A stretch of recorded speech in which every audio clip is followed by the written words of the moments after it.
Hello everybody, I want to welcome you back to the YouTube channel, and today's video is going to be very special because I'm going to be giving you basically my opinion on the foreign policy that is coming out of the United States today.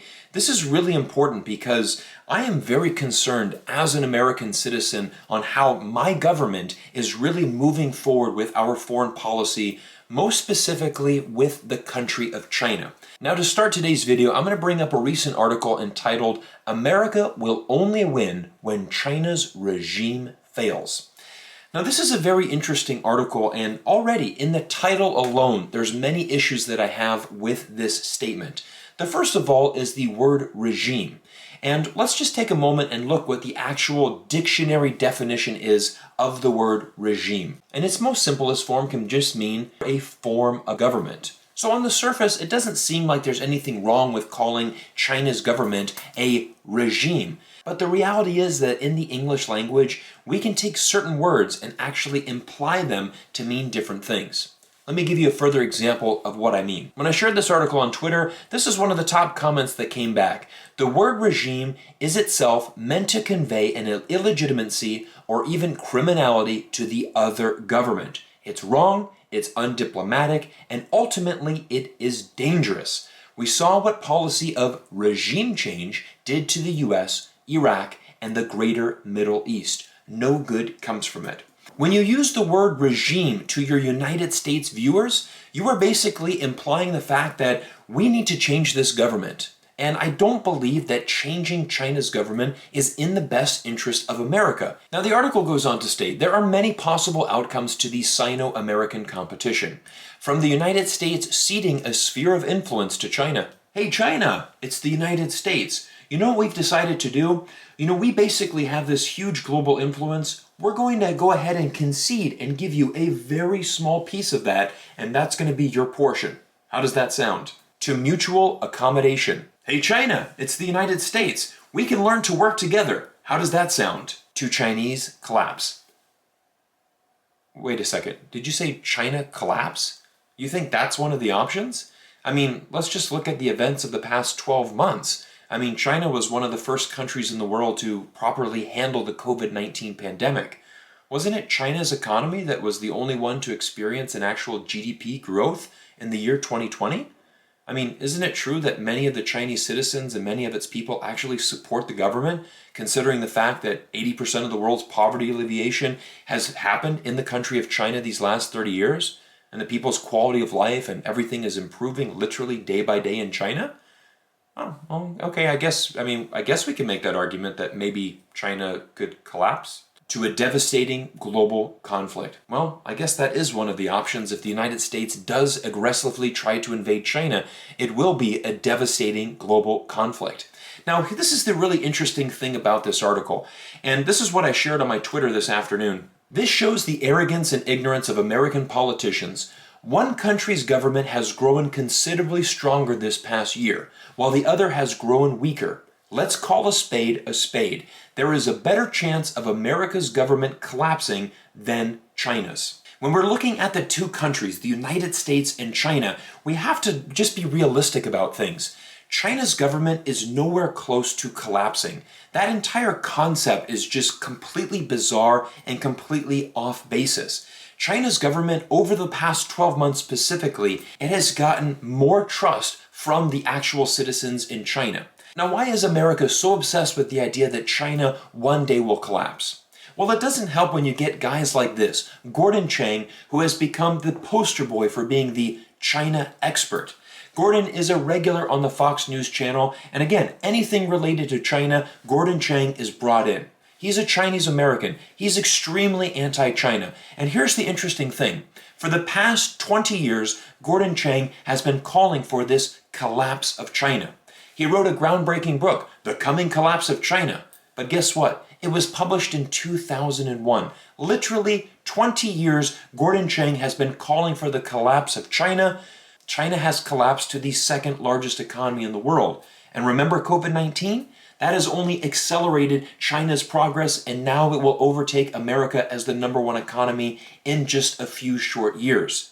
Again, if we have to just be very realistic right here, and again, I'm speaking from the heart as an American, We cannot look at China and think that they are in a position of weakness. China is getting stronger. Meanwhile, let's look in the mirror. Look at America right now. Our government, our form of democracy, has never in the history of America been as weak as it is right now.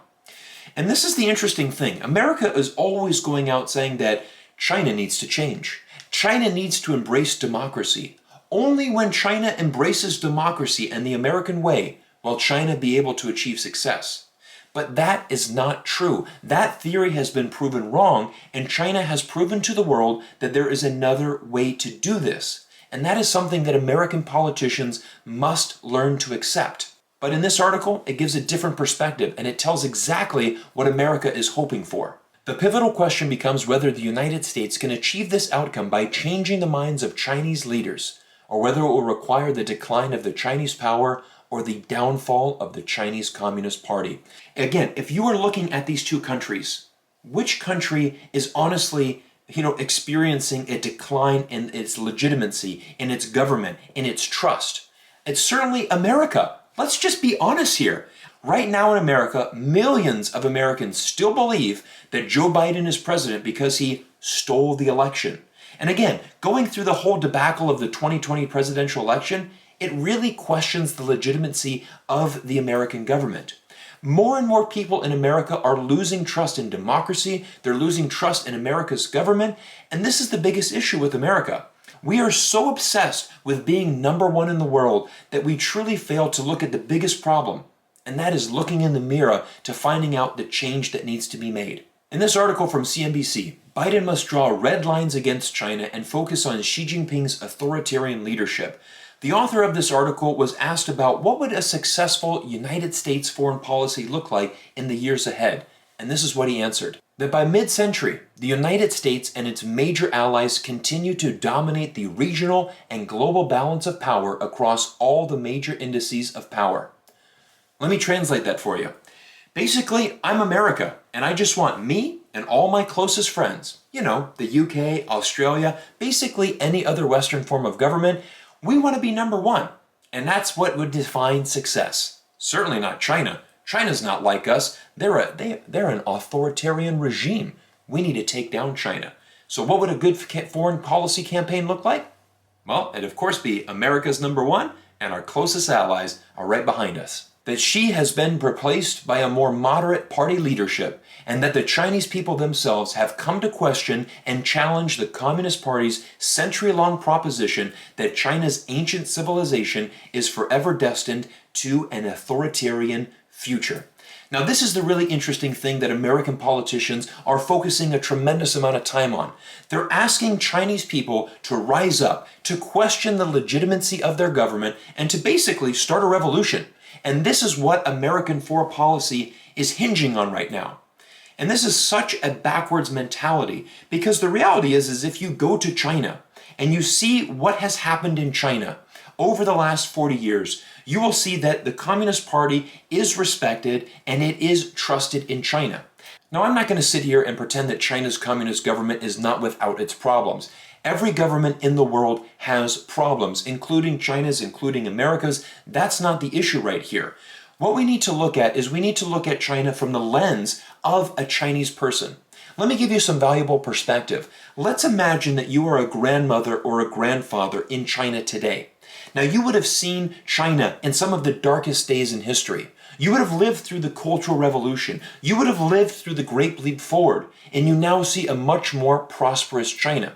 Let's imagine that you're a mother or father, middle-aged and in China right now.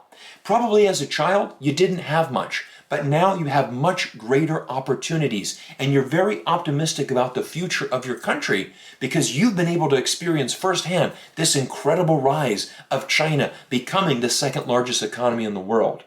Now finally, let's imagine that you're a college student or even a young child, someone even younger, let's say below the age of 12. The only thing that you've experienced in China is a prosperous and rising China. So again, we have to stop looking at China from these American lenses. We have to stop saying, well, China doesn't have freedom of speech, therefore it can't be a legitimate government. Well, China doesn't have the right to protest. Its citizens are actually slaves. Stop looking at things from an American or Western point of view. Put yourself in the shoes of Chinese people. If you are that grandmother, that mother, that college student, that young child, and you look at China from that perspective, you will be able to see China and its government in a very different light. Now let's go back to that previous article that highlighted the many possibilities of the Sino-American relationship moving forward. And again, one of the options that the author listed here is mutual accommodation. Now, if you've been following this channel, you know very much that I am passionate both about the country of America and China. And definitely, mutual accommodation, learning to work together, mutual respect is what is needed between these two countries. The world is large enough for both the United States and China to win, and most importantly, if the two countries can learn to work together, this is how the world is going to move forward. But the biggest thing that we have to change for America, we have to get rid of this idea that we need to change China. Now, many of you who are watching this, you might be thinking, Cyrus, you're taking too much of a pro-China stance. You are not supporting America, you are not supporting your government. But let me just be really honest with you right now. Do you know how much it hurts to be an American citizen and to look at your country and to see it collapsing right in front of you right now? America has so many problems that we need to look at, but all we're focused on is trying to change China. But why do we want to change China? Because we want to be number one in the world. Let's just face the reality. China's population is 4 times that of America. China will inevitably become the world superpower. That's okay. We don't always have to be number one because China still respects America. China still wants to have a trade relationship with America. Chinese parents still want to send their kids to an American university. There are so many positive, things that are happening in America. It's not like America is going to collapse if we drop down to number 2. But the problem is that America's government and our way of life is declining tremendously right now. Look at the problems that are happening in America right now. Crime is increasing across the United States. Racial inequality, probably it's been its worst time in the last 60 years. Incarcerations are increasing. Our education system is getting worse. Poverty is increasing. There is so many areas of America that needs to improve, and our politicians have become obsessed with trying to change China. And it really hurts me right now as an American. Because I do love my country. I'm incredibly grateful for being born in the United States of America. I'm incredibly grateful for growing up in the state of Florida and going to school and being educated in America. I had a wonderful life growing up in America. But now that I've been abroad for 14 years, it really pains me to see the status of my home country. Do you know what it feels like to be an American citizen and to have your 76-year-old mother call you and say the best thing that you ever did in your life, Cyrus, was to leave this country? How do you think that makes me feel as an American? How do you think it makes me feel when your 76-year-old mother a few months ago calls you and says, I've had to purchase a handgun because I do not feel safe in my own home anymore? These are the real issues that are pressing Americans right now. But again, our politicians are absolutely obsessed with trying to change China. Changing China and a government that is supported by over 90% of the people. They're just so obsessed with taking down China that they fail to see America, the house that they live in, literally on fire. Now everybody, you can see that from today's video, I'm speaking passionately. I'm speaking from my heart because I genuinely want America to succeed. But I just don't see how that's going to be possible if we fail to look at ourselves in the mirror and we fail to address the issues that we have domestically. I feel that we are so concerned with trying to maintain our status as number one that we will do anything we can to try to take down China. Meanwhile, what does China do? Does China care that America is a democracy? Absolutely not. Does China care about any other form of government in the world? Absolutely not. China's focus is inwardly. China wants to improve its country and, for the betterment of its citizens. That's literally what China has been doing for the last 40 years. And they've been doing it extremely well. So instead of actually, wanting to change China, why don't we actually try to learn a little bit from China? Why don't we learn to build some great relationships? Why don't we learn to build more trade so we can increase jobs and increase the prosperity of Americans? These are the things that we need to do. This is the purpose of this channel, is to help people see a better side of learning to work with China.